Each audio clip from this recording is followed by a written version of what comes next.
കേന്ദ്രമന്ത്രി ജോർജ് കുര്യൻ രാജ്യസഭാംഗമായി സത്യപ്രതിജ്ഞ ചെയ്തു. രാജ്യസഭാ ചെയർമാൻ ജഗ്ദീപ് ധൻകറുടെ സാന്നിധ്യത്തിലായിരുന്നു സത്യപ്രതിജ്ഞ.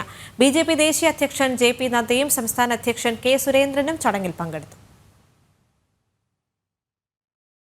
പാർലമെന്റ് ഹൌസിലെ റൂം നമ്പർ എഫിലാണ് പുതിയ രാജ്യസഭാംഗങ്ങളുടെ സത്യപ്രതിജ്ഞ നടന്നത്. മലയാള ഭാഷയിൽ സത്യവാചകം ചൊല്ലിയ ജോർജ് കുര്യൻ ദൈവനാമത്തിൽ പ്രതിജ്ഞയെടുത്തു.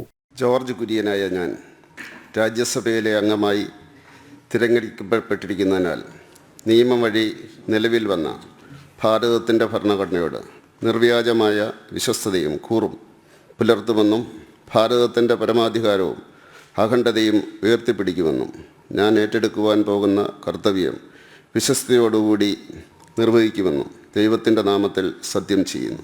ബിജെപി ദേശീയ അധ്യക്ഷൻ ജെ.പി. നദ്ദ, സംസ്ഥാന അധ്യക്ഷൻ കെ. സുരേന്ദ്രൻ, സംസ്ഥാന ജനറൽ സെക്രട്ടറിമാരായ C. Krishnakumar, P. Sudheer, BJP Kottayam ജില്ലാ പ്രസിഡന്റ് ലിജിൻ ലാൽ എന്നിവരും ചടങ്ങിൽ പങ്കെടുത്തു. സത്യപ്രതിജ്ഞാ ചടങ്ങിന് സാക്ഷിയാകാൻ ജോർജ് കുര്യന്റെ കുടുംബവും എത്തിയിരുന്നു.